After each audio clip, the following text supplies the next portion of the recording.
साबर भी एक बात है यार, मलिक रियाज के ऊपर ना बहुत तनकीद होती है, होनी भी चाहिए। जो चीज गलत है वो गलत है, जो ठीक है वो ठीक है। हर आदमी के अंदर पॉजिटिव और नेगेटिव होते हैं, लेकिन इस मामले में मलिक रियाज ने हैरान कुन पसली दिखाई है कि मैं यहाँ पे, आपको पता है जब जरदारी के खिलाफ भी मलिक रियाज पे दबाव डाला गया था कि गवाही दो, तो मलिक रियाज ने उस वक्त भी इनकार कर दिया था। मलिक रियाज ने कहा था जी मुझे आप इस मसले में ना डालें, तो मैंने इस पे आके ना पॉलिटिकल मामले में गवाही नहीं देनी, मेरा ये उसूल है, मैं ये नहीं करूंगा। तो उस दौर में जनरल फैज हमीद ने बहुत दबाव डाला था मलिक रियाज पे कि आसिफ अली जरदारी के खिलाफ भी आप गवाही दे दें, आपको कुछ नहीं होगा, हम जरदारी को तबाह कर देंगे। ये फैजन पार्टी ने किया था, तो मलिक रियाज ने तब भी गवाही नहीं दी थी, और अब उसको मजबूर किया जा रहा है कि इमरान खान के खिलाफ गवाही दो, तो वो फिर अपने मौके के ऊपर कहता जी मैं नहीं देता, उसने नुकसान करवाया।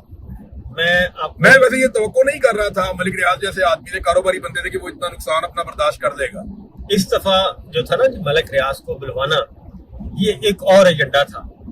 ये इंशाल्लाह 1 पॉइंट एजेंडे पे हम बात करेंगे, चलें दोबारा करें, इस पे करेंगे। बहुत आपको सुनकर खुशी होगी कि क्या था, पूरा स्क्रिप्ट था। खैर बहरहाल अब आते आगे थी हमारी मुकामी सियासत।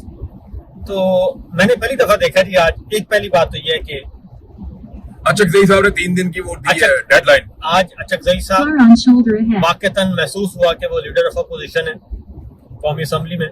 सेनेट में राजा नासिर अब्बास साहब और बैरिस्टर गौहर और असद कैसर। मैंने अभी पूरी कार्रवाई हमने इकट्ठे बल्कि सुनी है सारी कौमी असम्बली की, तो उसमें उन्होंने वाज़ेह तौर पे आज गवर्नमेंट को उसके वो कहते हैं ना गिरबान से पकड़ा है कि हमें 3-4 बातें बताएं कि इमरान खान मुलाकात कब करवानी है। जेल मैनुअल के मुताबिक हम डिमांड कर रहे हैं, और आपने इलाज करवाना है या नहीं करवाना, ये कब शिफ्ट करना है हॉस्पिटल, और 3 दिन का टाइम है। 3 दिन का टाइम। और अगली बात ये, उन्होंने कहा कि जेल सुप्रीडेंट की जरूरत नहीं है कि वो कोर्ट ऑर्डर को ना माने, तो हमें आप आके बताएं कि जेल सुप्रीडेंट को कौन कंट्रोल कर रहा है। उसके बाद राजा नासिर अब्बास साहब ने तो खुलकर बात कर दी, वो जरा फ्रंट फुट पे खेलते हैं।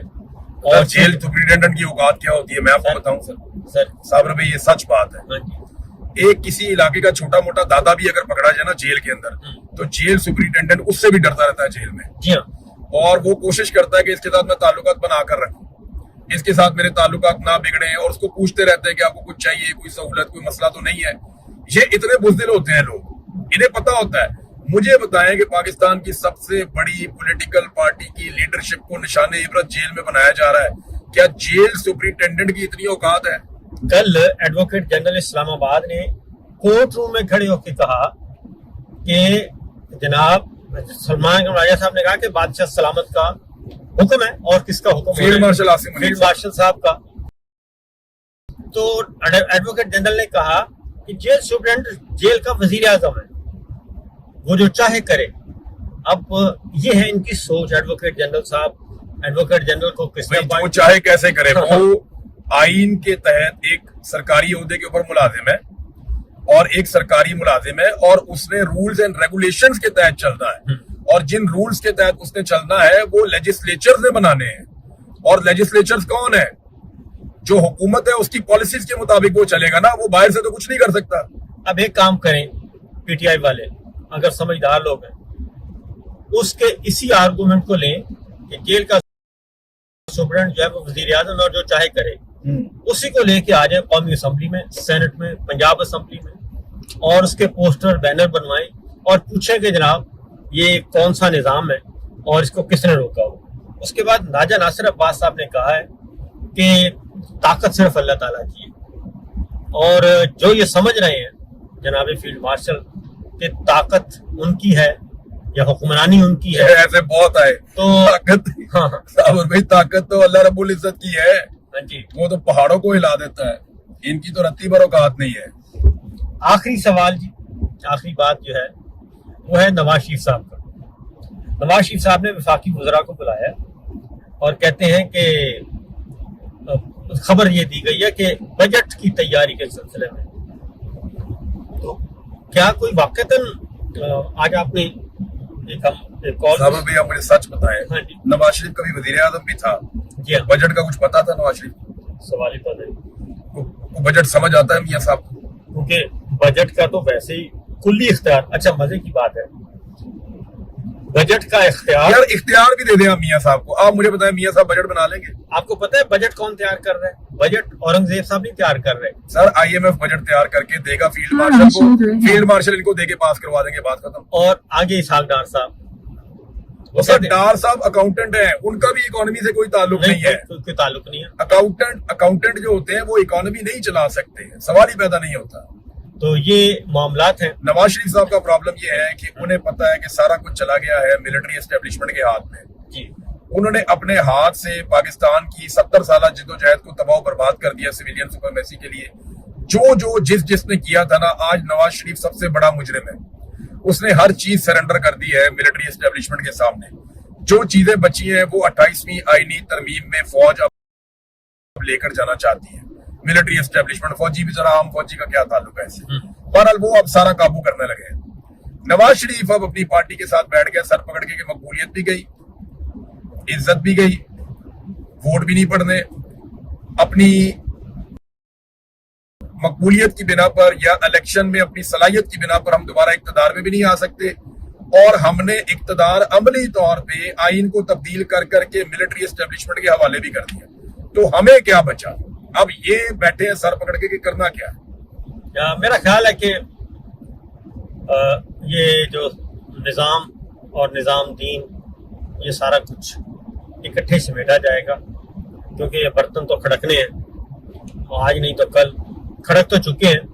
अब जरा शर्मो शर्मी बता नहीं रहे कि हम बाहर जाके बताएंगे तो अपना पेट नंगा होगा, इसलिए इंतजार। साबिर भाई, इन्होंने पीपल्स पार्टी और PMLN को बता दिया कि हमने सारी सब्सिडीज खत्म करनी है।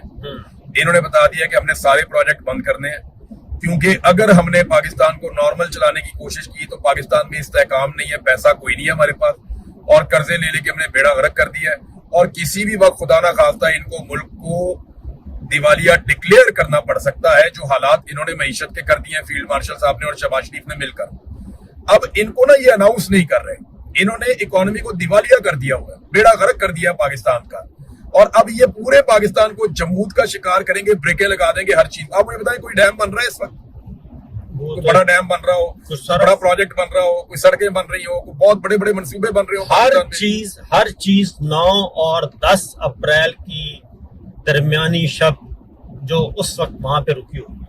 अब सारे प्रोजेक्ट आपने रोक दिए और आपने 53,000 अरब का कर्जा 4 साल में ले लिया है। रोजाना जो ये कर्जा ले रहे हैं वो 21 से 22 अरब रुपया बनता है। ये पैसा कहाँ जा रहा है साबिर भी? इसका हिसाब कौन देगा? सर ये पैसा 12 अरब का जहाज खरीद लिया, 12 अरब की कोई 10 करोड़ की गाड़ियां, 10 करोड़ सॉरी 1.5 अरब की गाड़ियां किसी के लिए ले ली, 2 अरब की किसी के लिए ले ली। साबिर भाई, ये जितना मर्जी कर लें, ये पैसा फिर कहाँ जा रहा है? फिर कोई हिसाब नहीं है।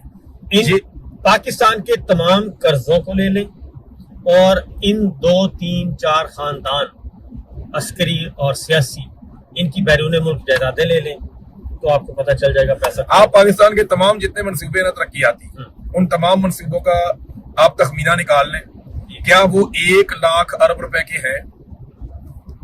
सर सबकी वैल्यू इससे आधी भी नहीं होगी। बात यह है कि 35% लगता है। अगर 1 अरब का प्रोजेक्ट है ना तो 35% लगता है। साबिर भाई, प्रोजेक्ट ही बंद हो गए, कितना कर्जा ले लिया, प्रोजेक्ट तो सारे बंद है, पैसा कहाँ जा रहा है? 65% वापस आ जाता है और अब ये अल्लाह तल्ला में लगे हुए हैं। तो फिल वक्त इतना ही, बाकी खबरें इंशाल्लाह अगले व्लॉग में हम अल्लाह हाफिज। अल्लाह हाफिज।